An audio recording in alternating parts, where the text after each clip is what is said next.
little less than a month ago when I made a presentation, the positivity rate over a 14-day period was at 2.5%. So 2.5% October 19th when we provided you this information, now at 3.7%. In the last 3+ weeks, we've started to see not just the average number of people testing positive go up, but also the positivity rate go up. And I'll remind you why I make that point and make that distinction.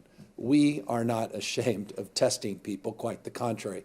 We want to see more tests, and you're seeing in this slide 143,711 average number of tests that we have conducted on a daily basis. By the way, yesterday was just shy of 194,000 tests. So we're getting close to 200,000 tests. That would be close to a record number of tests. That is aided by this new state lab, Perkin-Elmer, that we announced just a week or so ago.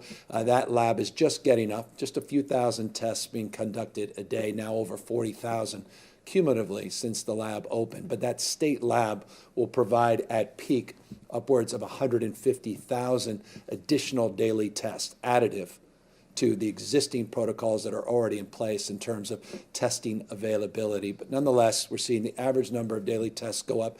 And when you're testing at this level, we anticipate seeing more cases. But it's the positivity rate that we track with points of obvious concern. Percentage of people that are testing positive gives us a sense of what's really happening. Background cases, number of what we saw surveillance cases as relates to what's happening in communities large and small all up and down the state. 3.7%, 14-day positivity rate in this state. Hospitalizations, not surprisingly, we've been tracking this. We have been previewing this as well for a number of weeks now as we started to see a rate of decline begin to mitigate. We started to see some stabilization in the hospitalizations. And a few weeks ago, we started to see some increases in total number of patients with COVID-19 in our hospital system. As you can see here, just over the last 14-day period, it's increased 28.6%. So that trend line continues up, and I'll give you a sense of what that means to total system capacity, represented here in this slide. It's 4% of our total healthcare system capacity. So I want to put that number in perspective. We can run with headlines on case rates, but I think the more important number is positivity rate. We can run with headlines as it relates to new cases that have entered into our healthcare system, but I think capacity is the area of focus for us, and capacity we have been building, and capacity we have been focused on. 4% of our entire healthcare system capacity now has COVID-19 patients. Let's take a look at ICUs in the state. Those are also tracking, not dissimilar to hospitalizations, back up. 27.3% increase in the total number of ICU admissions over a 14-day period. And let's take a look at what that means in terms of our critical care capacity throughout the state. It's about 11% of the total number of ICU beds and those that are available in our system. We still have over 20,000 ventilators available, 20,390 in the state.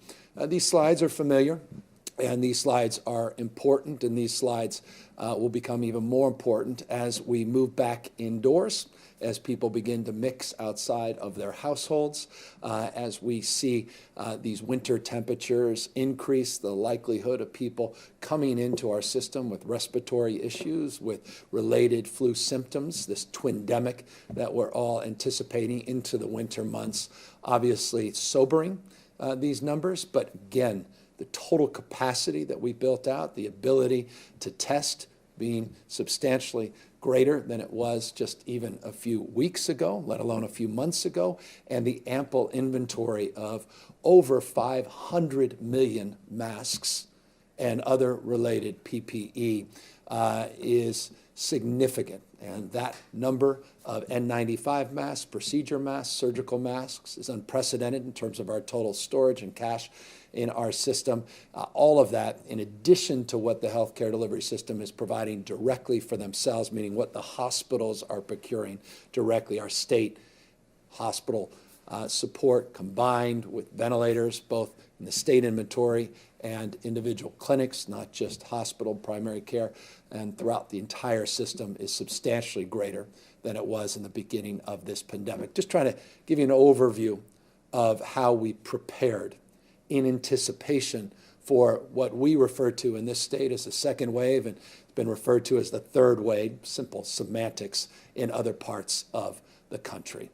One of the most important things we focus on, and certainly all of you focus on, you look forward not to Mondays, but Tuesdays when Dr. Galley gives you an update on our tiered status. And remember, a number of weeks back, we came up with these 4 tiers: purple, the most restrictive tier, and the yellow tier, in addition to red and orange, the least restrictive. We have made tremendous progress since we began to socialize this new tiered status. I anticipate tomorrow, you'll hear from Dr. Galley, that we will see more restrictive tiering based upon case rates that have begun to increase. Look at places like Mono County, you look at Kings, Alpine, Shasta counties, you're starting to see an R effective rate growing, you're starting to see case rates growing.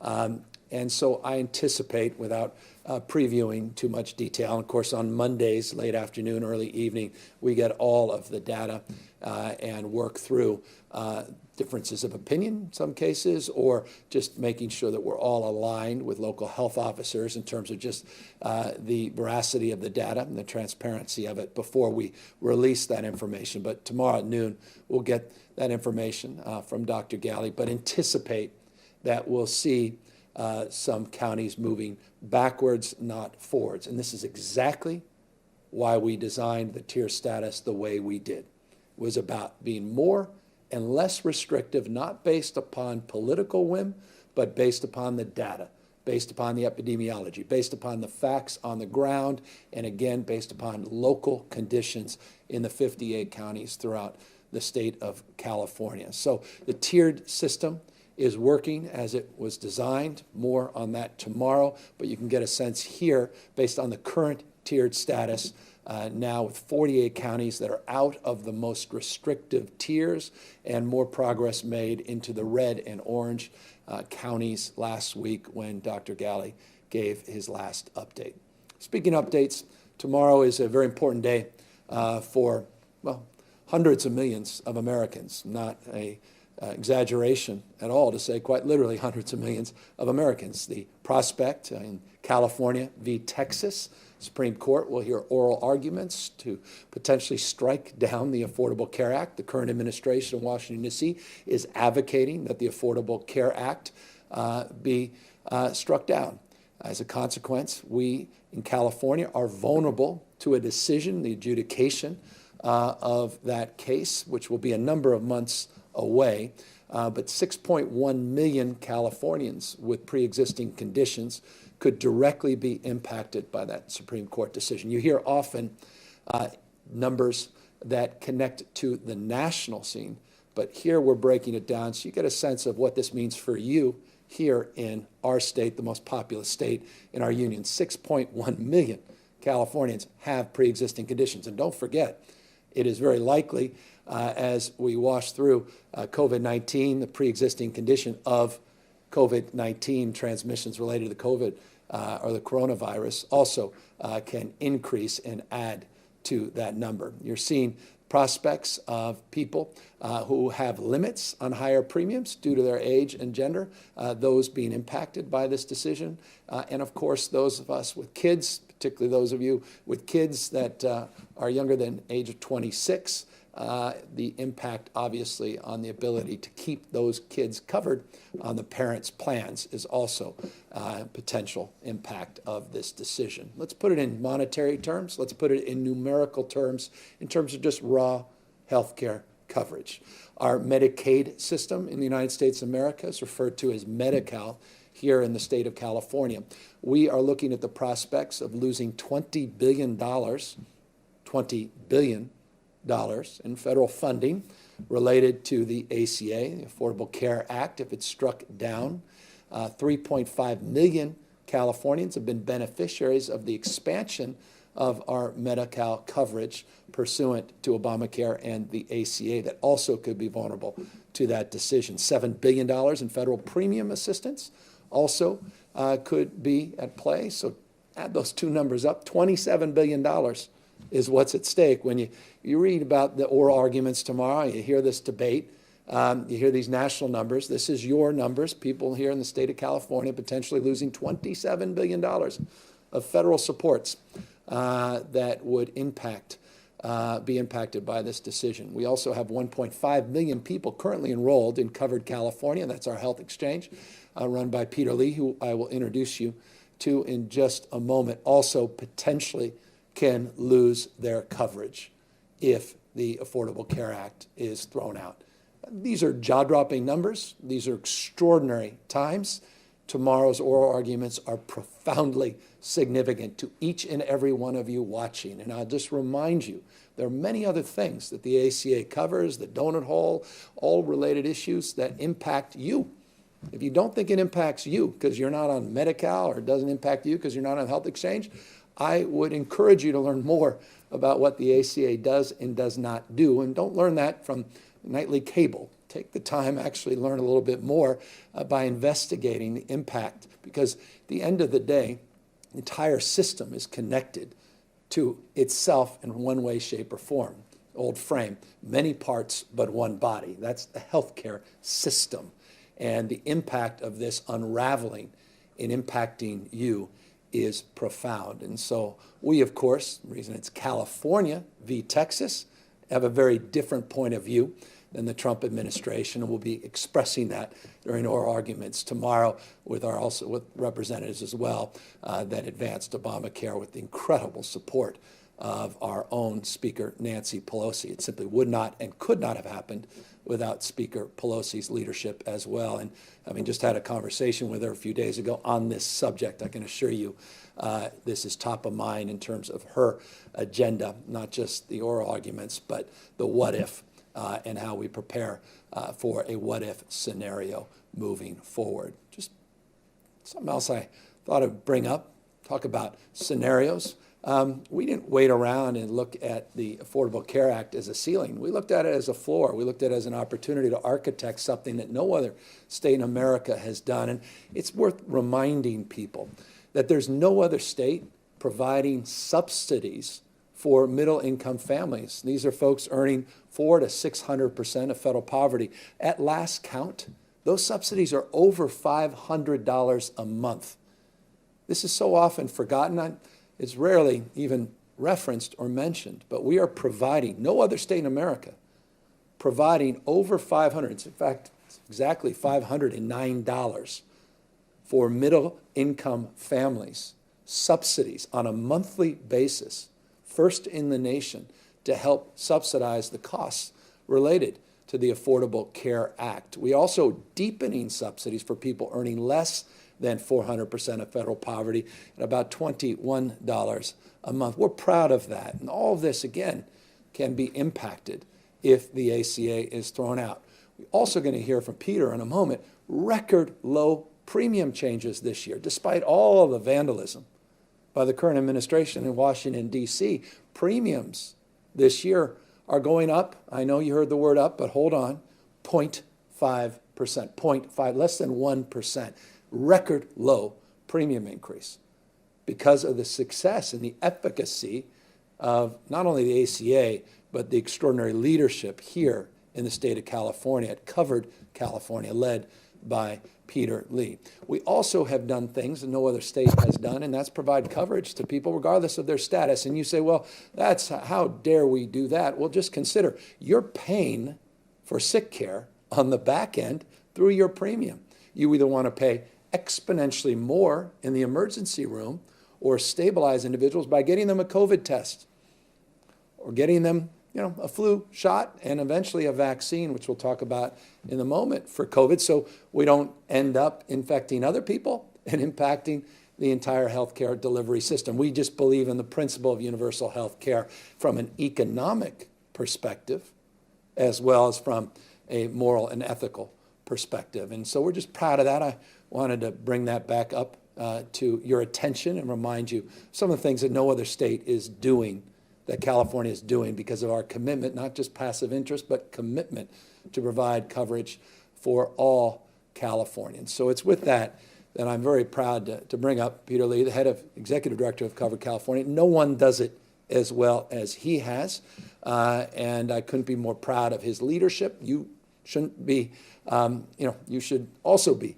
equally proud of his leadership, but I'll let him speak for himself and give you a little overview since he started and his history with the ACA and Cover California, how effective their team has been and what's at stake as it relates to this new open enrollment period that we're launching here today, and how you can participate and how we can encourage you to get others that are not enrolled to participate, to make sure we're covering more people and putting less pressure, not more pressure, in terms of premium increases across the spectrum to everybody else. With that, Peter Lee.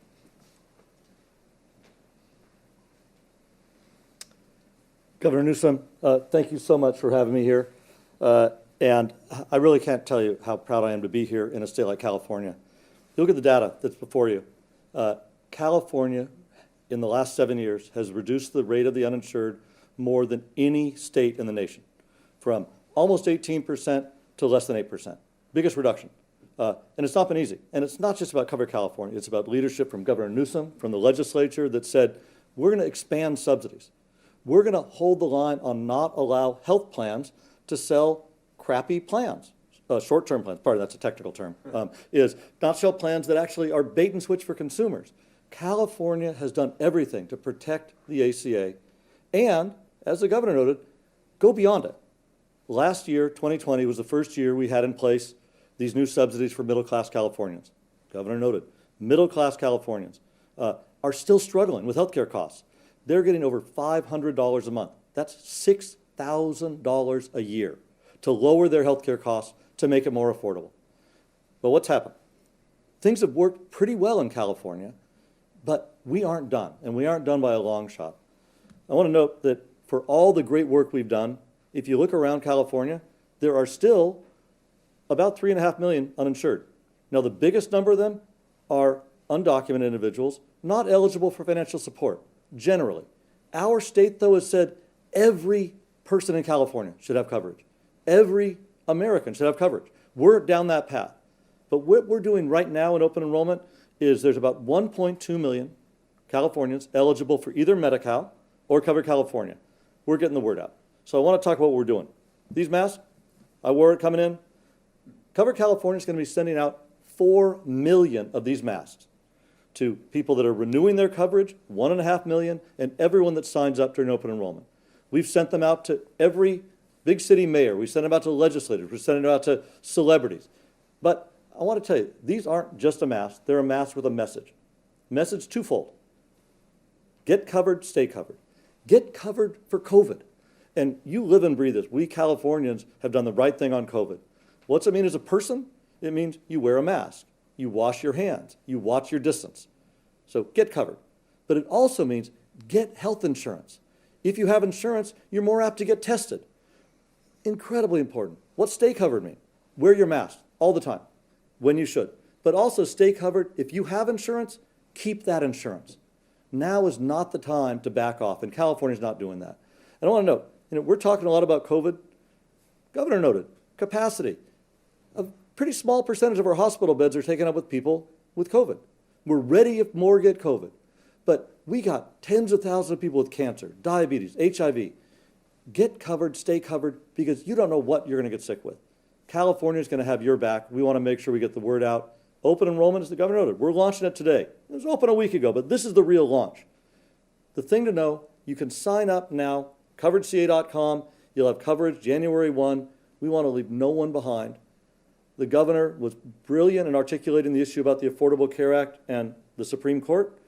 It touches every single Californian. You got employer-based coverage, you think it's not about me? It's about you. What did the Affordable Care Act do? No lifetime limits, no annual limits. Preventive care, required coverage for people with employer-based coverage.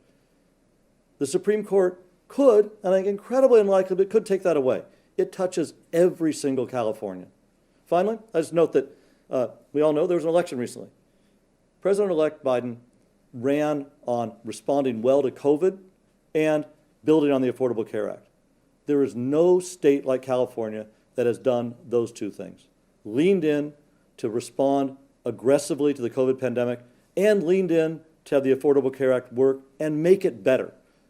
We're doing this open enrollment period months, 45 days before new president takes office. I think the nation's going to be looking at California, what we're doing, what we can do to have the next administration truly follow in our footsteps of building on the ACA and making it better. So I want to thank the governor for having me here.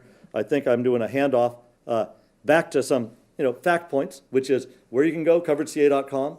Open enrollment is now. And when you come to our website, I want to do one other thing. These masks, we got some in Spanish, we got them in Korean, Chinese, Vietnamese. You go to our website, you can find local help, people that speak every one of those languages. They all speak insurance, and your help is going to be free, but your costs are going to be lowered dramatically. And we know it's all about affordability, and that's what we're trying to address here in California. So, Governor, I want to thank you so much for having me here today. If we have other questions, I'm happy to serve, but it's been your leadership in our legislature that's really given a pathway for millions of Californians to have coverage. Thank you. So get covered, stayed covered. Encourage you to visit coveredcalifornia.com, coveredca.com to sign up for our program, and encourage you to let folks know. You may have family members, folks that you're close to that are anxious about their health care and their coverage, to just go on that site, learn more about what we offer and the subsidies that we're providing and the stability that we've created in the market as it relates to premium. Again, 0.5%, a record low premium increase this year, and again, cannot express enough my appreciation to Peter Lee and his team and the incredible work the folks over at Covered California. I also should just note in closing, in the conversation Peter and I were having just a moment ago, most states are ending their enrollment period basically just weeks after they begin their enrollment period. This enrollment period ends on January 31st of next year. Most will end their enrollment period on December 15th. Again, we believe in healthcare. We believe in coverage.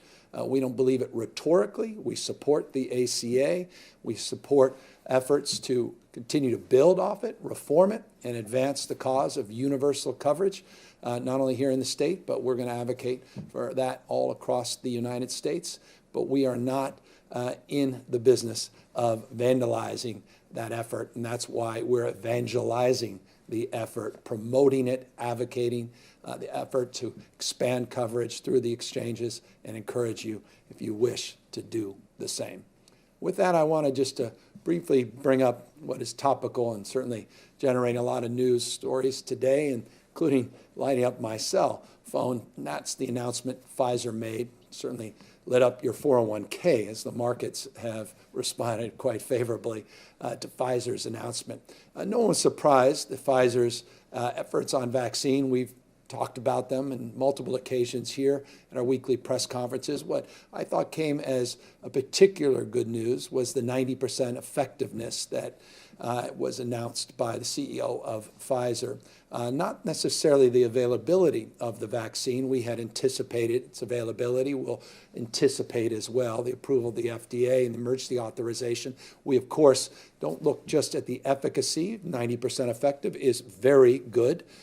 Better than some had projected, a low end of 50%, some had projected around 70%. But we're also going to look at the safety and the efficacy, and that's why we put together a number of weeks ago the Safety Advisory Committee that has already been meeting, as well as announced that other states in the West Coast of the United States are joining our efforts to review the efficacy of these vaccines. And I say vaccines because Pfizer's one of many that are working advanced development of vaccines. Pfizer generating headlines today. Others will generate headlines over the number of weeks ahead of us, perhaps months as well. I want, though, to caution, and that's the second bullet point you see in this slide. That's great news, but mass distribution is ways off.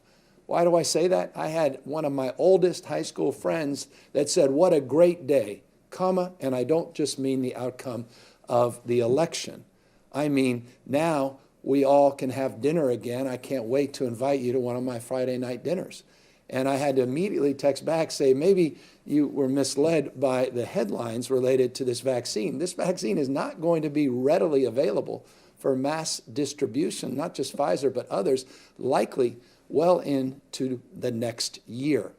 She paused, reflected on that, and that's why I want to bring it to your attention. I am concerned,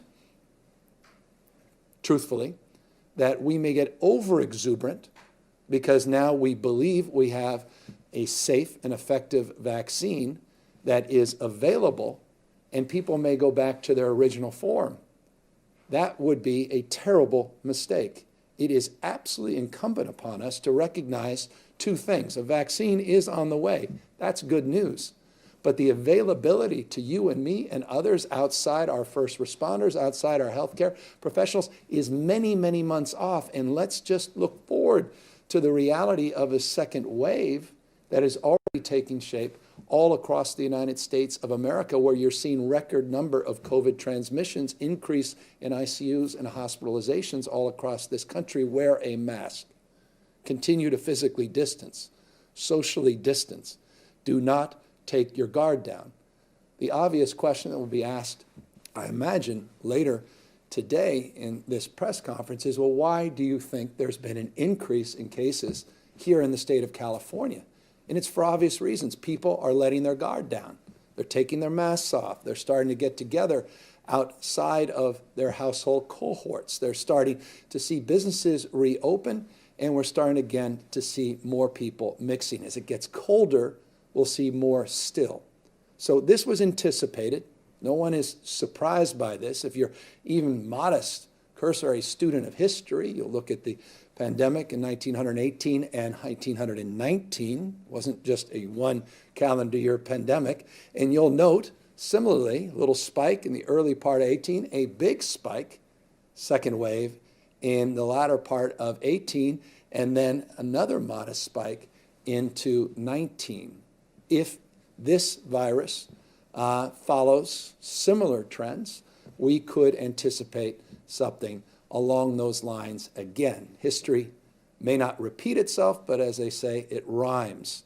And so in this case, the one better news announcement is the vaccine that wasn't necessarily available around the globe in 1918, 1919. But now we do have that, but doesn't mean it's a substitute for you to say, well, we just go back to normal. Let's open everything back up. Let's all have everybody over for the holidays, and let's get Uncle Joe, who I know has a heart condition, let's get him back in with the grandkids because they haven't seen each other in a year. We've got to be careful. You've got to protect yourself and protect your loved ones. I can't impress upon you more what a mistake it would be to read these headlines and then walk away from all the extraordinary progress you and others have made to keep yourself and your loved ones safe. So please, please, let us double down on the work that we have done together on non-pharmaceutical interventions, meaning not therapeutics and not vaccines that have mitigated the spread of this virus so effectively, disproportionately here in the state of California. You've done an exceptional job. Let's continue to do that hard work. And let me just remind you, on the vaccine itself, why I'm saying all this, because it's one thing to say it in abstract mass distribution, but I'll remind you of the vaccine plan that we put out just a few weeks ago. We talked about who gets the priority in terms of the first phase availability of a limited supply of vaccinations. And by the way, the Pfizer announcement today was about a limited supply of doses. These Pfizer vaccines require 2 shots, 2 doses, and it requires those doses to be dosed with 21-day phasing between each shot. It also requires, you may recall in one of the presentations we made, ultra cold storage. So there's a lot of technical challenges, a lot of distribution challenges. There are all kinds of transport media related challenges, not just the vaccine. And so we have our vaccine plan. We've been working, you recall, we were one of the first 5 jurisdictions in the United States working with the CDC, developing our vaccine plan, always anticipating Moderna and Pfizer is the first tranche of the vaccines. CDC thought they would see those vaccines made available in October. That didn't happen. They said, well, they'll be made available in November.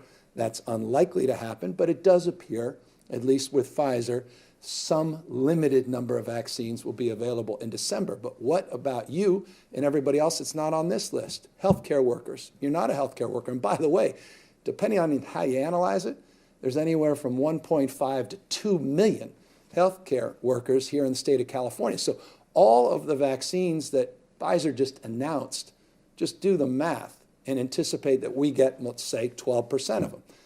Each dose, you have to have dose twice, cut the number in half, look at 12% of that.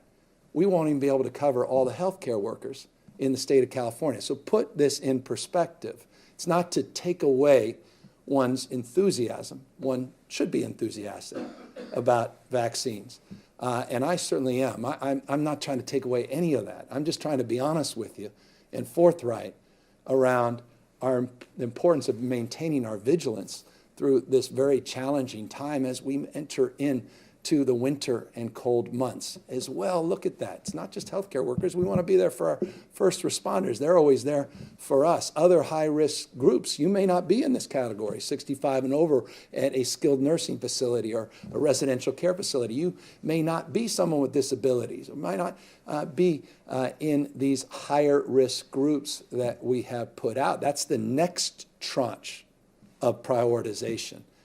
That's why we put together not only a scientific safety review work group to look at the efficacy of the distribution of the vaccine, which I mentioned a moment ago. And you can just see the biostatisticians that we put on there, the epidemiologists and pediatric infectious disease experts that are part of that safety group. But we also put this work group together. And this is the drafting guidelines work group. They have also met. And I'm very proud of this group in particular because this is the how. We know what the what is now. There are many different groups working to advance vaccines, Pfizer announcing what they're doing today. But the question of how do we prioritize the allocation with more nuance and specification than even the previous slide suggested. And that's why we brought ethicians on board. That's why we have geriatrics experts. And we brought others onto this guideline work group so that we can work with the administration, the current administration, and the next administration to get this right with equity as a lens by focusing on the most vulnerable and those in needs and not screw this thing up. Let's do this right. And so we're very proud of this drafting guidelines work group and our scientific safety work group. Again, we already identified them. By the way, one of our scientific safety work group members was just brought on board. We couldn't be more proud, Dr. Gusby from UCSF. He was just brought, they took him from our scientific safety work group, but now he's on President-elect Biden's working group as it relates to the coronavirus. So we are uniquely positioned in terms of those relationships, many others that are on Vice President, now President-elect Biden's committee that are very close to the state of California. That will allow us hand in glove in terms of the efficacy and the safety concerns, but the guidelines that we need to advance to distribute and allocate and prioritize to the most vulnerable is equally important. And that's why I just want to remind you of the work that's ahead of us, but also the work that we're currently doing and the work we look forward to advancing with the current administration through their transition, because they'll be here through January 20th, and then the new administration. We want to be hand in glove with both administrations to get this right and to do justice to address the needs of each and every one of you. Just briefly, I know this may be a little too much information, but we'll close the presentation here in just a moment. Pfizer will be distributing their vaccines based upon the existing protocols. This could all change in hours, days, and weeks and months, but based upon the information that we've been provided here in the state of California, they'll be distributing through their existing network those first vaccines. We want to help influence with how and where those distributions are advanced. But they have a very well-established network, not surprisingly, with hospitals and pharmacies and clinics and the like.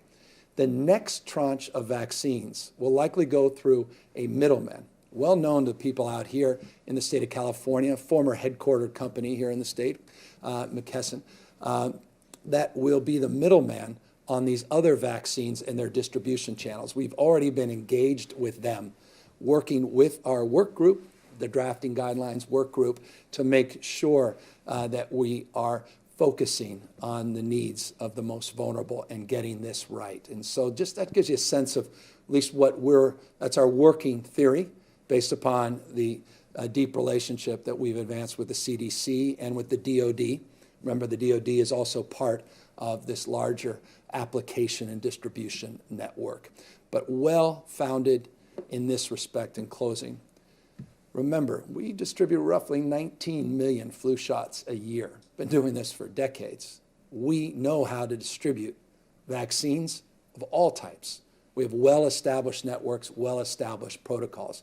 We want to build on that, and we want to make sure, as it relates to the distribution of these vaccines, that we are mindful of what's working with the existing protocols and how we can build on them, and always mindful that supply constraints continue to be top of mind as it relates to concerns. I mentioned ultra cold storage. There's the Moderna cold storage that may not be as ultra cold, but all of these are vexing and challenging issues, and those are just two of what we hope will be many different manufacturers of vaccines, and how we need to accommodate for all of these different methodologies and these distribution strategies. So we're working all of the above, but just please remember, no substitute for wearing a face covering, no substitute for physically distancing, no substitute for getting a test, and now we're making it cheaper.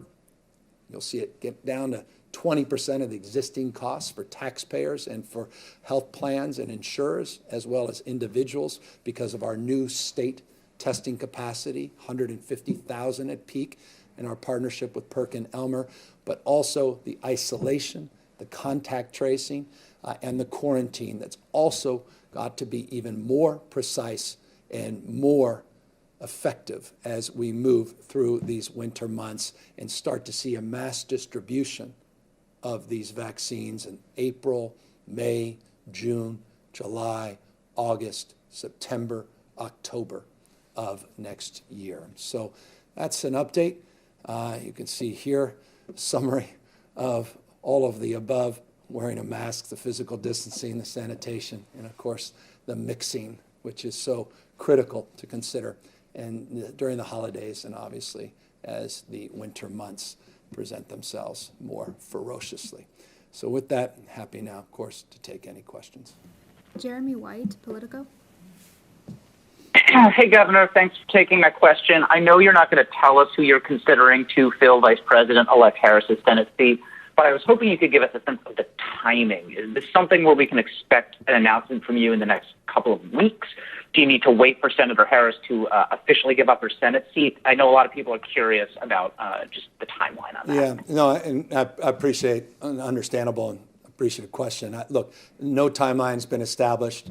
Process is just beginning to unfold. We just got word that the race was called by everyone but the current occupant of the White House.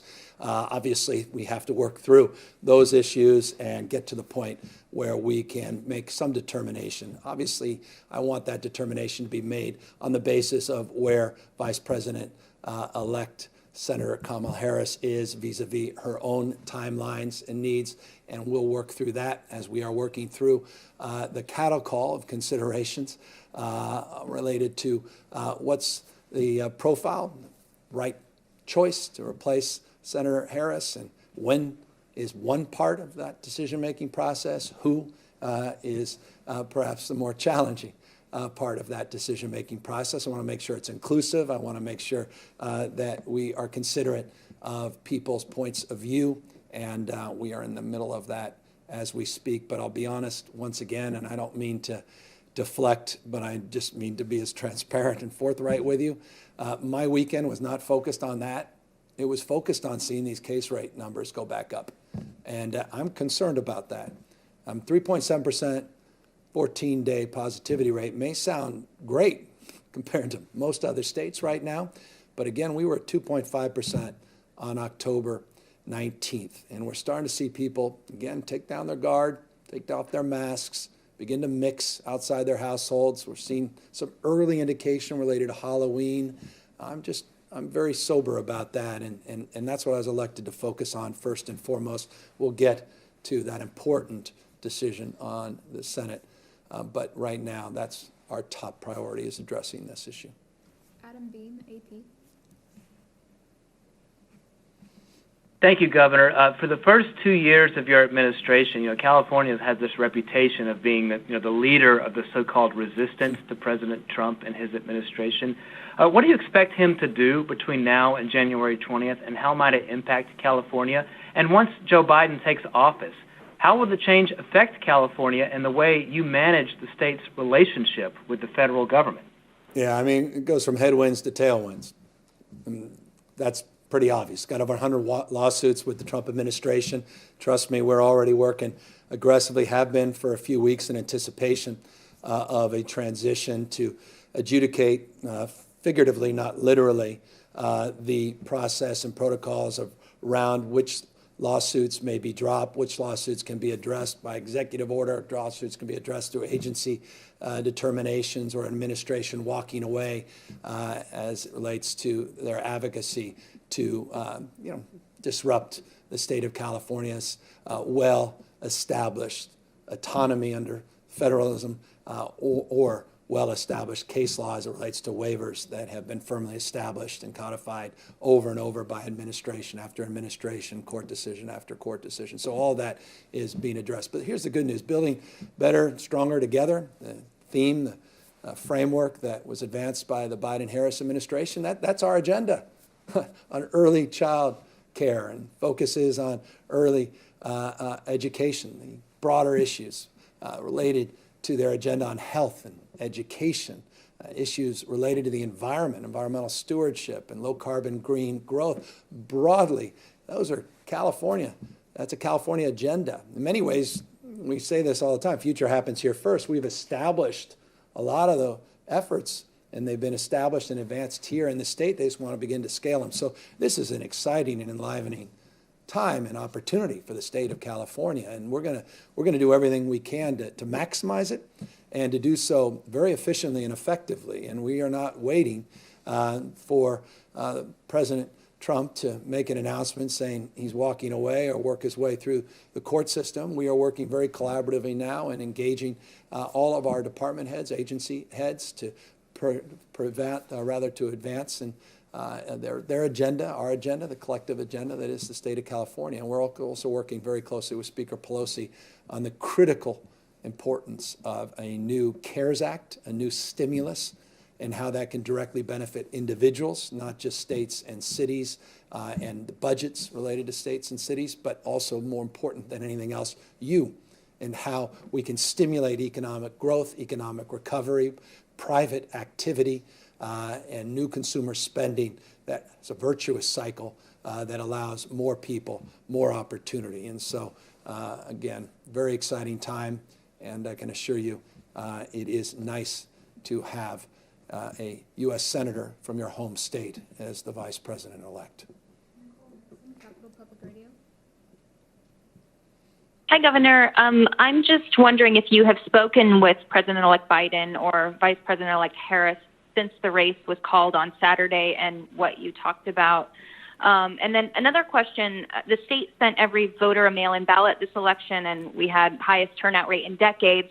I think there are discussions about making that statewide vote by mail permanent. If that got to your desk next year, would you sign that? Well, I'm not passive. As you know, I leaned in on the vote by mail. I've long been an advocate for more opportunity, for more participation in our democracy.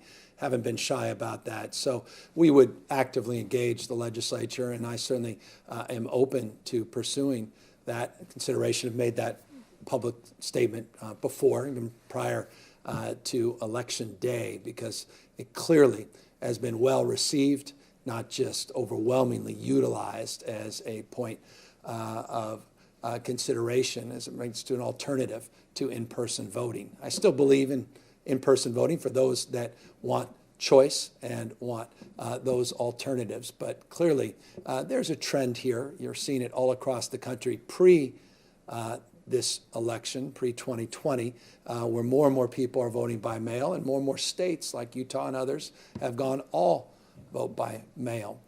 So we'll discuss that with the legislature, and I look forward to that conversation with the Secretary of State as well, as we get a real post-election analysis of what went right, what went wrong. We'll learn a lot in that process and make a determination.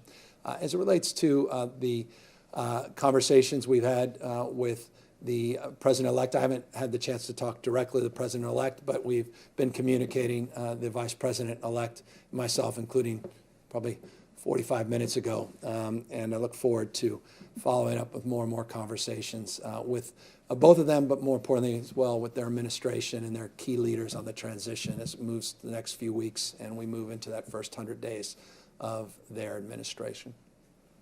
Dustin Gardner, SF Chronicle. Thank you, Governor. I was wondering if you could comment on the number of Californians on President-elect Biden's new task force. It looks like at least 3 of the 13 are from UCSF, so I was wondering if you could comment on that and also just speak more generally to his reliance on scientists and experts with this task force. I mean, we talk in terms of abundance here in the state of California. It's a treasure trove of talent, human capital, birthplace of biotech and life sciences. We say all the time, more scientists, more researchers, more engineers, more Nobel laureates. We announced a number of them, highlighted them a few weeks ago, more venture capital, more patents emanating out of this state than any other state in America. It doesn't surprise any of us that UCSF would be front and center as it relates to the talent pool that Vice President Biden, now President-elect Joe Biden, would choose from. So we couldn't be more prideful and more proud of that extraordinary institution, UCSF, the UC system broadly, and all of the translational research that's being done, working with the private sector and the clusters of innovation, that entrepreneurial spirit that still is alive and well in the state of California. We just think it is an endless pool of talent, and I would be shocked if you do not hear more announcements over the coming weeks and months of other high-profile Californians getting picked to either advise or picked for formal roles in the new administration. Just to that point, you guys have highlighted a number of our key staff. 1 or 2 I don't want to lose, so I'm working hard to convince them not to submit their resume. I say that slightly tongue-in-cheek. I want to support whatever they choose, but we have some really talented people, and it's wonderful to see some of those people on the short list, potential short list, and appears that they might be for consideration in the new administration. That would be great for our state, but of course we'd hate to see some of these folks leaving our state as well, at least in their formal roles. But this is a testament to California, and as a 5th-generation Californian, I couldn't be more proud.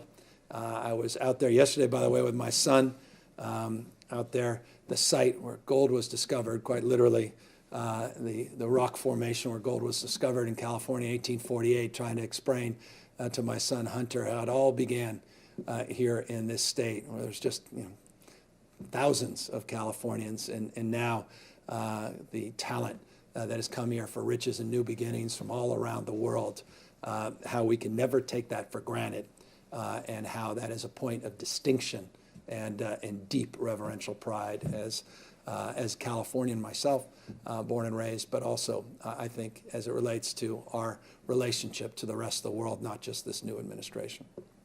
Final question, John Woolfolk, Mercury News. Hello, Governor. Hey. I was wondering if you have any idea from the contact tracing or anything about the source of the new infections. You mentioned people letting their guard down. Is that based on data from the contact tracing? Is that just a guess? Do you see any particular source or age group or or anything else that's driving the new cases statewide? Thank you, Governor. No, I appreciate it. Good question. And I encourage people to go to our dashboard. You'll see the new transmission numbers as it relates to age cohorts, also always with an equity lens, looking at race, ethnicity broadly defined and specifically defined as well. We do have information that's come from health officers and the constant contact that we have, consistent contact with our own Department of Public Health and Human Service folks, as well as the local and county partnerships that we have. We're also getting information back from contact tracers related to Halloween and some of the mixing, the cohorting outside of the households that we're experiencing as the winter months are upon us and it gets colder and more people are moving back inside, and information coming back in some sectors within our economy as we reopen the economy based upon the movement through tiers. With that, though, as always, and it was the last question, so let's get it answered as it should by a professional. And let me bring up Dr. Galley, who could talk more substantively and specifically because it's a critical question, and I want to be able to answer it as effectively as we can. Dr. Galley?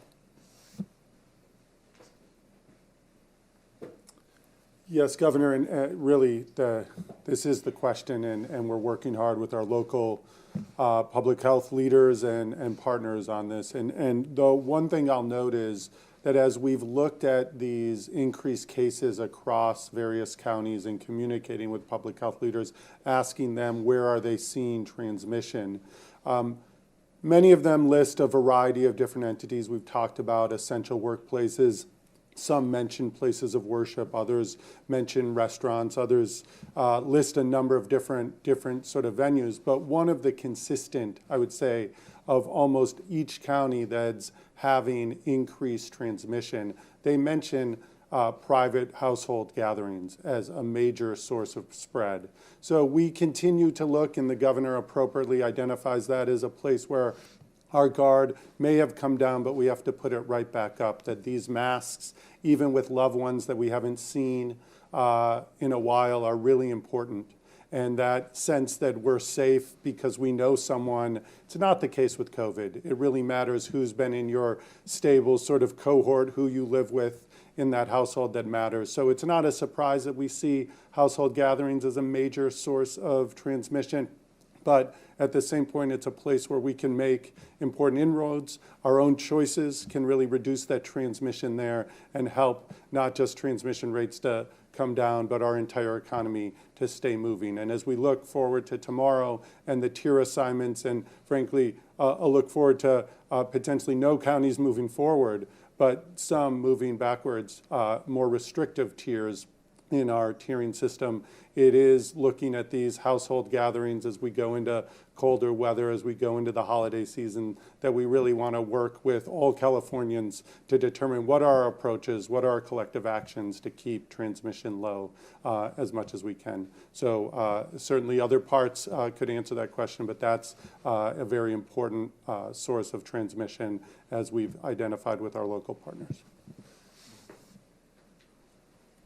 I appreciate that, and we'll look forward to Dr. Galley's presentation tomorrow, as we all do on Tuesday, as it relates to movement between tiers. And I want to also just pick up briefly just on what Dr. Galley says as it relates to moving into the winter months. We are also looking to change some of the messaging to address the areas where we're now seeing some contact trace, seeing information come back from contact tracers where we're starting to see transmission rates begin to increase. So we're going to be more precise, more prescriptive in terms of the messaging.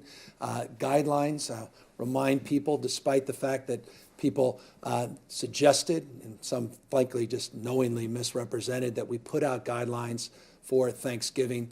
We haven't yet. We'll be putting out messaging. We'll be a little bit more specific on our messaging, less so on what we refer to often as guidelines, because we, again, are trying to be a little bit more sophisticated based upon real life conditions and the dynamics that we're anticipating, again, through these winter months. So thank you all for your time and attention. I appreciate Dr. Galley and Peter Lee being here as always. We look forward to catching up tomorrow on the tiered status and, of course, more later in the week. Continue to be vigilant, but please take seriously the new rates, the new positivity numbers. Take seriously how deadly this disease continues to be, averaging 44 deaths every single day in the state of California over a 7-day period. This disease continues to be deadly, and a vaccine will come, but it's not going to come soon enough. This remains the most important thing you can do to mitigate the spread and the transmission of coronavirus. Take care, everybody, and thank you.